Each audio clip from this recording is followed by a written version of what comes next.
നമ്മളെ ഏവരെയും സമാധാന ചർച്ചകൾ നടക്കുന്നുണ്ടോ എന്നതിനെക്കുറിച്ച് വളരെ ഗൗരവമേറിയ സംശയങ്ങൾ ഉന്നയിക്കുവാൻ പ്രാപ്തമായ രീതിയിലുള്ള റിപ്പോർട്ടുകളാണ് രണ്ട് രാഷ്ട്രീയ നേതൃത്വത്തിന്റെ ഭാഗത്തു നിന്നും വന്നുകൊണ്ടിരിക്കുന്നത്.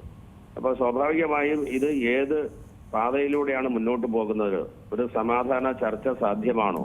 വെടിനിർത്തൽ ഒരു സ്ഥിരമായ വെടിനിർത്തലിലേക്ക് എത്തിച്ചേരുവാൻ നമുക്ക് കഴിയുമോ എന്നുള്ള ചോദ്യങ്ങൾ എല്ലാവരെയും ആശങ്കപ്പെടുത്തുന്നതും കൃത്യതയില്ലാത്തതുമാണ്. എന്നിരുന്നാലും ചർച്ചകൾ നടക്കുന്നു എന്ന് വേണം കരുതുവാൻ.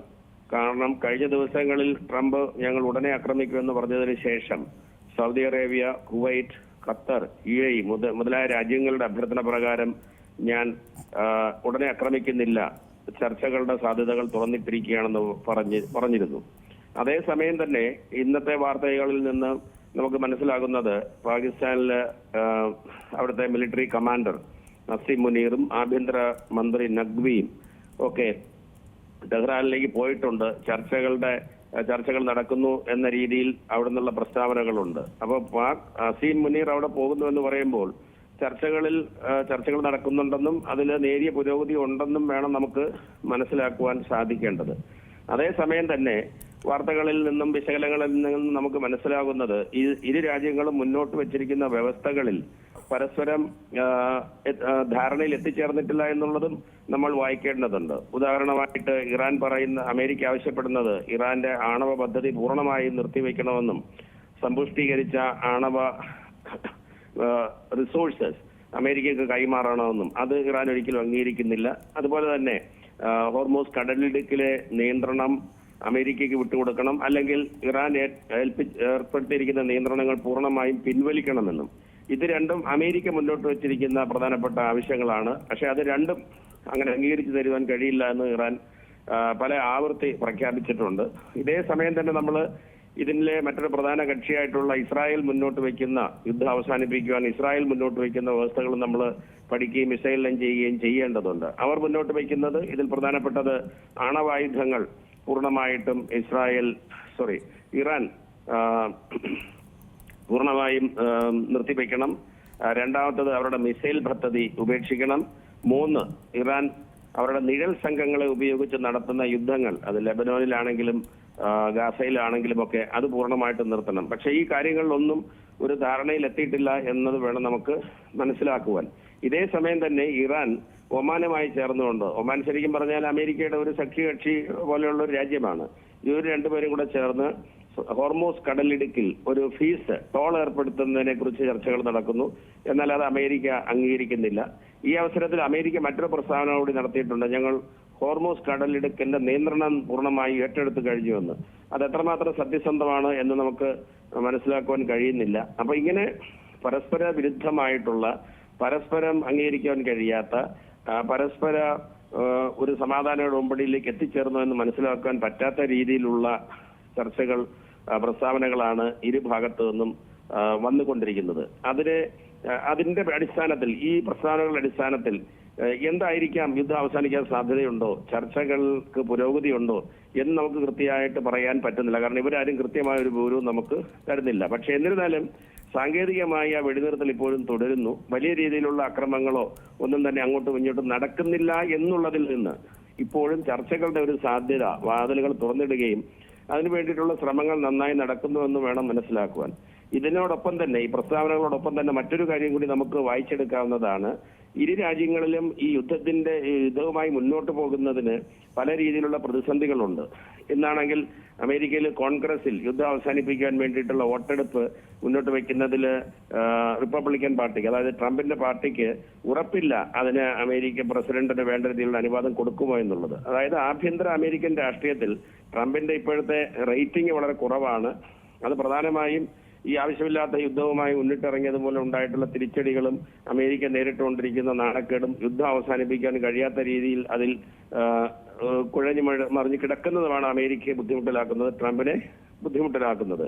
അതുപോലെ തന്നെ നമ്മൾ മനസ്സിലാക്കേണ്ട കാര്യം, അമേരിക്കയുടെ സഖ്യകക്ഷികളായിട്ടുള്ള ഇറാന്റെ അയൽപക്കക്കാരായിട്ടുള്ള ഗൾഫിലെ രാജ്യങ്ങൾ, സൗദി അറേബ്യ ആണെങ്കിൽ UAE ഒന്നും തന്നെ യുദ്ധവുമായി മുന്നോട്ട് പോകാൻ താല്പര്യമില്ല എന്നുള്ളത് പല ആവർത്തി പ്രഖ്യാപിച്ചിരിക്കുന്ന കാര്യമാണ്. കാരണം അവരാണ് അതിന്റെ ഏറ്റവും കൂടുതൽ നാശനഷ്ടങ്ങളും വിക്ടിംസും ആയിട്ടുള്ളത്. ഇറാനെ സംബന്ധിച്ചും ഇവർ ഈ പ്രസ്താവനകളെല്ലാം പറയുമ്പോഴും എല്ലാം നഷ്ടപ്പെട്ടു നിൽക്കുന്ന ഒരു രാജ്യമാണ്. അവർക്ക് യുദ്ധമായിട്ട് മുന്നോട്ട് പോയി കഴിഞ്ഞാൽ ഉണ്ടാകുന്ന പ്രത്യാഘാതങ്ങൾ അവരെയും കൃത്യമായി ബാധിക്കുന്നതാണ്. അപ്പൊ ഇത്തരം സാഹചര്യങ്ങളിൽ നമുക്ക് വെടിനിർത്തൽ സാധ്യമാണോ എന്ന് ചോദിച്ചാൽ ഇപ്പോൾ ഞാൻ വിശ്വസിക്കുന്നത് വെടിനിർത്തലിന് വേണ്ടിയിട്ടുള്ള വലിയ ശ്രമങ്ങൾ നടക്കുന്നുണ്ട്.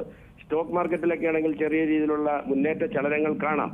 അപ്പോൾ അത്തരം ചലനങ്ങളുടെ സാധ്യത അങ്ങനെ വരാൻ കാരണം ചർച്ചകൾ പിന്നാമ്പുറത്ത് ശക്തമായി ഉണ്ട് എന്നുള്ളതാണ്. പക്ഷേ ഈ പ്രസ്താവനകൾ ചർച്ചകളും ഒക്കെ കുറെ ദിവസങ്ങളായി നടക്കുന്നത് കൊണ്ട് അത് എത്രമാത്രം സത്യസന്ധമാണ്, എത്രമാത്രം ഫലപ്രദമാണ്, ഒരു വെടിനിർത്തലിലേക്കോ ധാരണയിലോ എത്തുമെന്ന് നമുക്ക് പറയാൻ പറ്റാത്ത രീതിയിൽ അത് സങ്കീർണവും കൃത്യമായ വിവരം ലഭിക്കാത്തതുമായ ഒരു സാഹചര്യത്തിൽ വിലയിരുത്തലുകൾ തന്നെ വലിയ ബുദ്ധിമുട്ടാണ്. അതുകൊണ്ട് തന്നെ നമ്മുടെ വിലയിരുത്തലുകളും കൃത്യമായി വരാൻ സാധ്യതയില്ല. കൃത്യതയില്ലാത്ത രാജ്യങ്ങൾക്ക് കൃത്യമായ നിലപാടുകളോ ഏത് പാതയിൽ മുന്നോട്ട് പോകണമെന്നുള്ള ധാരണയുടെ അഭാവത്തിൽ നടക്കുന്ന സങ്കീർണമായിട്ടുള്ള ഒരു സാഹചര്യമായിട്ട് മാത്രമേ നമുക്ക് ഇതിനെ വിലയിരുത്തുവാൻ കഴിയൂ.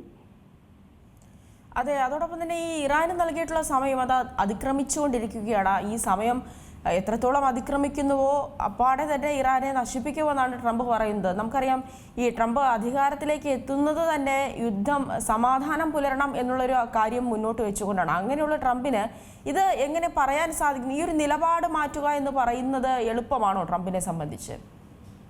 നിലപാട് മാറ്റുക എന്ന് പറയുന്നതാണ് ട്രംപിനെ സംബന്ധിച്ച് ഏറ്റവും എളുപ്പമുള്ള കാര്യം. നമ്മൾ അദ്ദേഹത്തിന്റെ പ്രസ്താവനകൾ ഓരോ ദിവസവും വായിച്ചു കഴിഞ്ഞാൽ അദ്ദേഹം ഏത് നിലപാടിലാണ് ഉറച്ചു നിന്നിട്ടുള്ളത്? ഒരു നിലപാടിൽ ഉറച്ചു നിന്നിട്ടില്ല.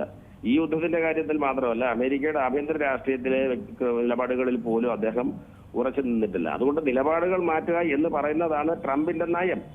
നിലപാടുകൾ മാറ്റിമറിച്ച് ഓരോ സാഹചര്യത്തിലും ഓരോന്ന് പ്രഖ്യാപിച്ച് ചർച്ചയ്ക്ക് വരുന്നവരിൽ ഒരുതരം അവ്യക്തത സൃഷ്ടിച്ച് സങ്കീർണത സൃഷ്ടിച്ച് എങ്ങനെയെങ്കിലും കാര്യങ്ങൾ തനിക്ക് അനുകൂലമാക്കുക എന്നുള്ളൊരു രീതിയാണ് അദ്ദേഹം സ്വീകരിച്ചിരിക്കുന്നത്. അദ്ദേഹത്തിന്റെ ഈ പ്രത്യേക രീതിയെ തന്നെ ഒരു മെർക്കൂറിയൽ സ്റ്റൈൽ ഓഫ് ഫങ്ഷനിങ് ആണ്. പേഴ്സണലൈസ്ഡ് ഡിപ്ലോമസിയുടെ ഒരു ദുരന്തമായിട്ട് വേണമെങ്കിൽ നമുക്ക് അതിനെ പറയാം. അത് തന്നെയാണ് അദ്ദേഹം.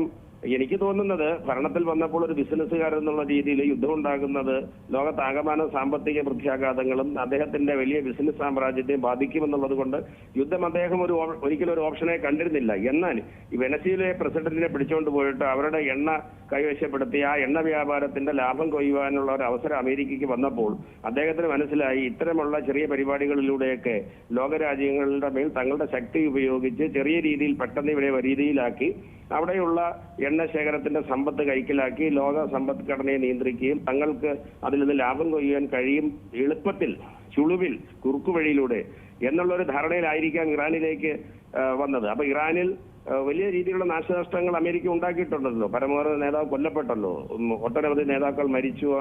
ഇറാന്റെ ഒരുപാട് സന്നാഹങ്ങൾക്ക് അദ്ദേഹം നാശനഷ്ടങ്ങൾ വരുത്തിയിട്ടുണ്ട്. അപ്പൊ ആ ഒരു സമ്മർദ്ദത്തിലൂടെ ഇനി വലിയ യുദ്ധങ്ങൾ ചെയ്യാതെ വലിയ നാശനഷ്ടങ്ങളും നഷ്ടങ്ങളും അമേരിക്കക്ക് വരാതെ എണ്ണയുടെ നിയന്ത്രണം ഏറ്റെടുക്കാൻ കഴിയുമെന്നുള്ള ഒരു തോന്നലിൽ നിന്നായിരിക്കാം ഇപ്പോഴും ഇദ്ദേഹം നിലപാടുകൾ മാറ്റിക്കൊണ്ടിരിക്കുന്നത്. ഈ നിലപാടുകൾ മാറ്റുമ്പോൾ ഒരു എതിരാളി എന്നുള്ള രീതിയിൽ അല്ലെങ്കിൽ ചർച്ചയ്ക്കിരിക്കുന്നവർ തമ്മിൽ എന്താണ് അവരതിൽ നിന്ന് മനസ്സിലാക്കേണ്ടത്? ഇദ്ദേഹം എന്തും ഏത് സമയത്തും ചെയ്യുവാൻ പോകുന്ന ഒരാളായി അവർ കാണുകയും അതൊരു സമ്മർദ്ദമായി മാറിക്കൊണ്ട് ഏതെങ്കിലും രീതിയിൽ ഇറാനെ വരുതിയിലാക്കാൻ കഴിയുമോ എന്നുള്ള ഒരു തന്ത്രത്തിന്റെ ഭാഗമായിട്ടാണ് ട്രംപ് ഇങ്ങനെ പെരുമാറുന്നത്. അതായത് നിലപാടുകൾ മാറ്റുക എന്ന തന്ത്രത്തിലൂടെ എന്തും എപ്പോഴും ചെയ്യുവാൻ പോകുന്ന ഒരാളായി അവതരിച്ചുകൊണ്ട് ഇറാനെ സമ്മർദ്ദത്തിലാക്കി കാര്യങ്ങൾ നേടുക എന്നുള്ളതിന്റെ ഒരു രീതിയാണ് അദ്ദേഹം അവലംബിക്കുന്നത്. അത് തികച്ചും യാതൊരു ബോധ്യവുമില്ലാതെ പറയുന്നതായിട്ട് ഞാൻ കാണുന്നില്ല. ഈ ട്രംപിന്റെ ഒരു മാഡ്നെസ്സിൽ ഒരു മെത്തേഡ് ഉണ്ട്, ഒരു രീതിയുണ്ട്, അതിനൊരു തന്ത്രമുണ്ട് എന്നാണ് എനിക്ക് തോന്നുന്നത്. പക്ഷെ ആ തന്ത്രം എത്രമാത്രം ഫലപ്രദമാണോ എന്ന് ചോദിച്ചാൽ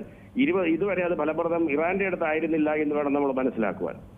ഏറ്റവും പുതിയ വാർത്തകളും വിശേഷങ്ങളും വിരൽത്തുമ്പിലറിയാൻ സീ മലയാളം ന്യൂസ് എല്ലാ ഡിജിറ്റൽ പ്ലാറ്റ്ഫോമുകളിലും ലഭ്യം.